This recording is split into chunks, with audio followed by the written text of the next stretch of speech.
Assalamualaikum warahmatullahi wabarakatuh. Alhamdulillahirrahmanirrahim.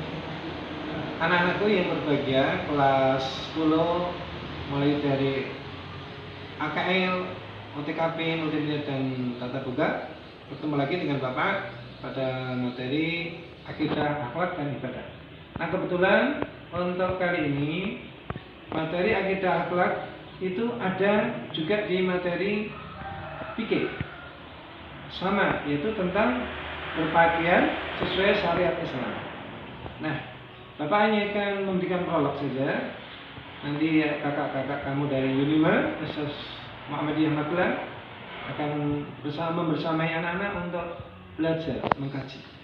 Nah, Islam itu kan mengatur segala sendi kehidupan, baik itu sifatnya individu, hablum minallah ya, hubungan kita dengan Allah, ibadah mahdoh seperti sholat, puasa, atau berkaitan dengan muamalah, makan, minum, termasuk di sini berpakaian.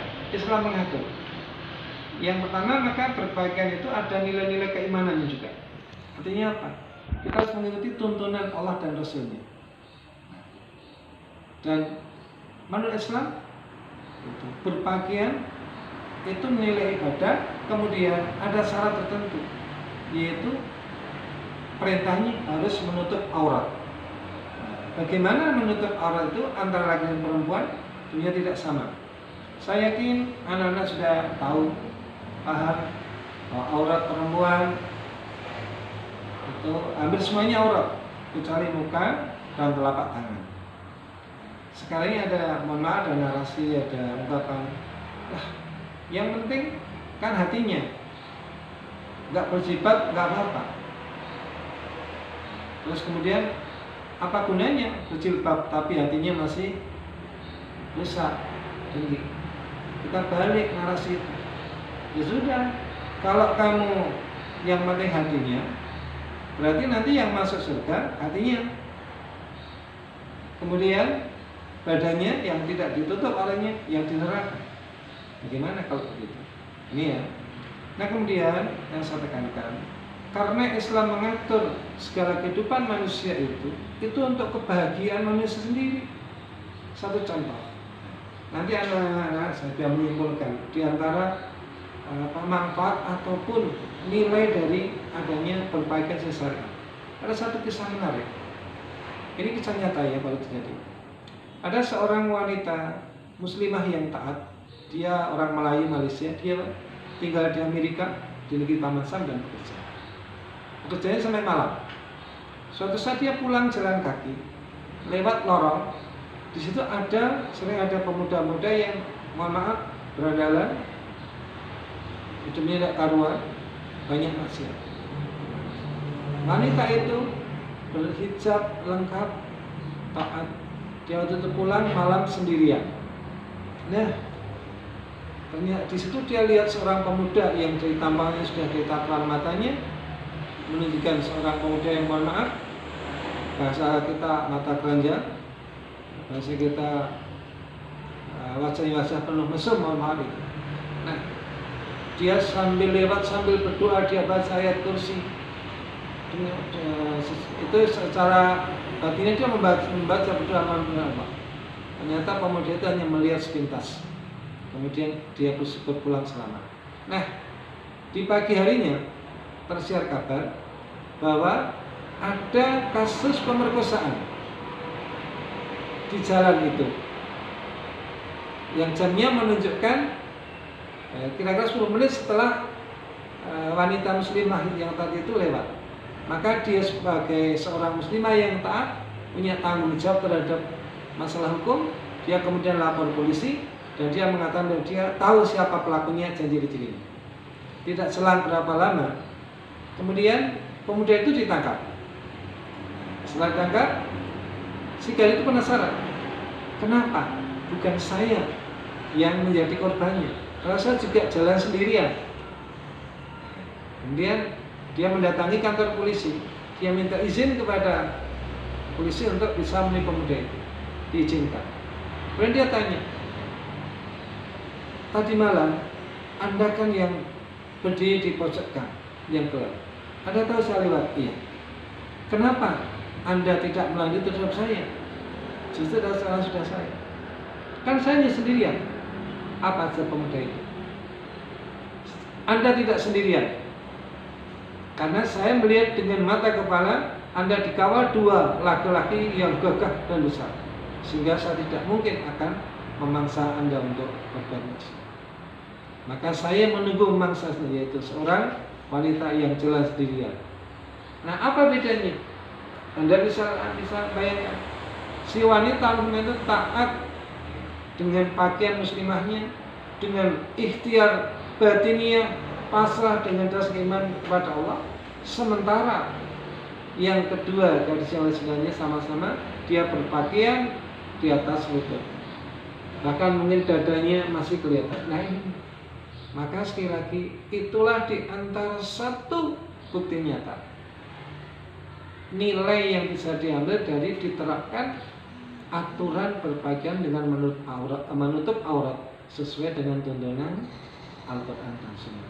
Maka ini anak bisa mengambil dari siapa itu segi proteksi diri, keamanan dalam menutup aurat dari perbuatan bejat orang lain, dari iblis ataupun dari setan yang bukan. Saya kira ini ya, pengantar dari Bapak, nanti akan diteruskan dengan kakak-kakak muda Zinima akan memberikan penjelasan dan yang lain. Saya kira dulu, nanti mohon anak-anak kalau memang tidak bisa di lampiran kelas bisa lewat WA.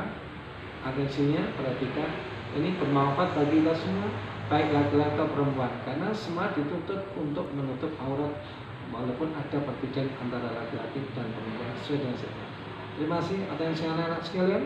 Selalu semangat dalam belajar, semoga sukses. Assalamualaikum warahmatullahi wabarakatuh. Assalamualaikum warahmatullahi wabarakatuh. Baik teman-teman semua, bertemu lagi dengan saya. Di sini saya akan menjelaskan mengenai materi kita, yaitu berpakaian sesuai syariat. Tadi sudah dijelaskan mengenai pengantar berpakaian sesuai syariat oleh Pak Sundarto. Maka di sini saya akan menjelaskan yang pertama, yaitu apa itu aurat. Nah, aurat itu berarti segala sesuatu yang harus ditutupi atau segala sesuatu yang menjadikannya malu apabila dilihat oleh orang lain, seperti itu ya. Nah, Allah Subhanahu wa Ta'ala itu memerintahkan seluruh umat manusia atau seluruh umat muslim itu untuk menutup auratnya. Untuk apa? Untuk menjaga dirinya dari hal-hal yang tidak baik seperti itu. Nah, lalu seperti apa sih batasan-batasan aurat? Nah, batasan-batasan aurat yang pertama, aurat laki-laki terhadap laki-laki, yaitu antara pusar hingga perut atau antara pusar hingga lutut, mohon maaf ya. Nah, itu antara laki-laki dengan laki-laki. Lalu kalau perempuan dengan perempuan, nah perempuan dengan perempuan ini sama dengan aurat laki-laki terhadap laki-laki, yaitu antara pusar sampai lutut. Lalu yang selanjutnya aurat laki-laki terhadap perempuan. Nah, di sini aurat laki-laki terhadap perempuan adalah dari pusar perut hingga lutut, baik terhadap mahram maupun bukan mahram. Nah, terus yang selanjutnya, bagaimana aurat perempuan terhadap laki-laki? Nah, di sini itu ada dua pendapat. Yang pertama, pendapatnya Imam Syafi'i, bahwa seluruh tubuh seorang wanita itu adalah aurat. Itu kalau menurut Imam Syafi'i. Tapi kalau menurut Imam Malik dan Abu Hanifah, seluruh tubuh wanita itu aurat kecuali wajah dan telapak tangan.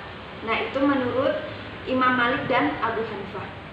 Lalu bagaimana menurut Majelis Tarjih dan Tajdid Muhammadiyah? Nah, kalau menurut Majelis Muhammadiyah itu berpendapat bahwa aurat perempuan itu seluruh tubuhnya kecuali wajah dan telapak tangan, sama seperti pendapat Imam Malik dan Abu Hanifah.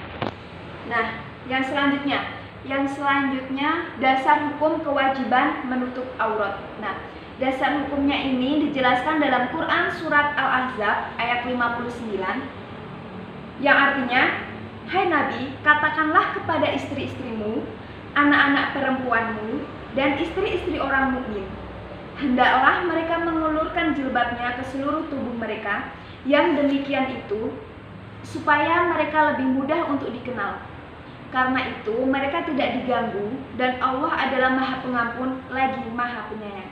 Nah, seperti apa yang telah disampaikan oleh Pak Sundarto tadi dalam kisahnya seorang gadis Malaysia ya, itu kan dijaga atau tidak diganggu oleh orang karena dia menutup auratnya, di mana ada seorang dua laki-laki yang menjaganya seperti itu. Padahal dia tidak bersama siapa-siapa, tapi dilihat oleh orang jahat, dia ada yang menjaga seperti itu.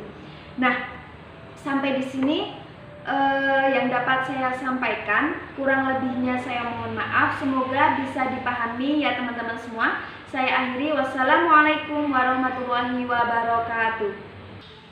Assalamualaikum warahmatullahi wabarakatuh. Di sini saya akan meneruskan materi yang sudah disampaikan oleh Pak Darto dan Mbak Sriaton tadi. Nah, di sini saya akan menyampaikan tentang sisi akidahnya.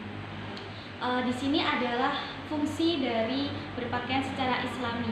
Nah, yang pertama itu ada fungsi etika. Nah, apa sih fungsi etika itu? Fungsi etika itu adalah fungsi nilai kesopanan. Nah, di mana orang itu harus bisa menempatkan diri. Misalnya dia bersekolah, nah dia harus menempatkan diri kalau ke sekolah itu juga memakai seragam dengan yang rapi, sopan. Nah, intinya fungsi etika ini yakni kita tuh bisa menempatkan di mana kita berpijak. Terus yang selanjutnya ada fungsi estetika. Nah, fungsi estetika ini juga bisa disebut dengan fungsi keindahan. Nah, walaupun Islam itu selalu menyuruh kita sebagai umat muslim untuk menjaga aurat kita, nah di Islam ini juga menjaga keestetikanya atau keindahannya. Misalnya kita kerudungnya warna hitam, baju kita warna hijau, terus rok kita warna pink. Itu kan sedikit tidak enak dilihat. Jadi di sini fungsi estetika berfungsi. Nah, sebagai keindahan, misalnya kerudungnya hitam, terus bajunya juga hitam, roknya bisa berwarna biru atau apa gitu. Yang penting ada senada, jadi ada keindahannya sedikit gitu. Tapi fungsi keindahan ini juga jangan sampai menyimpang dalam ajaran syariat Islam sendiri. Yang terakhir ada fungsi kesehatan. Nah, berfungsi sebagai menjaga kesehatan kita. Nah, pakaian ini juga dapat melindungi kita dari berbagai virus. Apalagi kita lagi ada virus corona ini, jadi fungsi pakaian ini juga bisa difungsikan sebagai fungsi kesehatan. Jadi virus itu tidak langsung menempel ke kulit kita.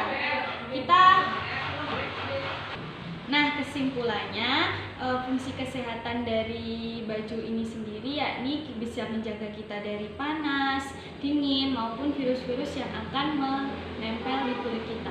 Jadi sekian yang dapat saya sampaikan, kurang lebihnya saya mohon maaf. Semoga materi ini dapat bermanfaat untuk kalian semua. Wabillahi taufiq wal hidayah, waridha wal inayah. Wassalamualaikum warahmatullahi wabarakatuh.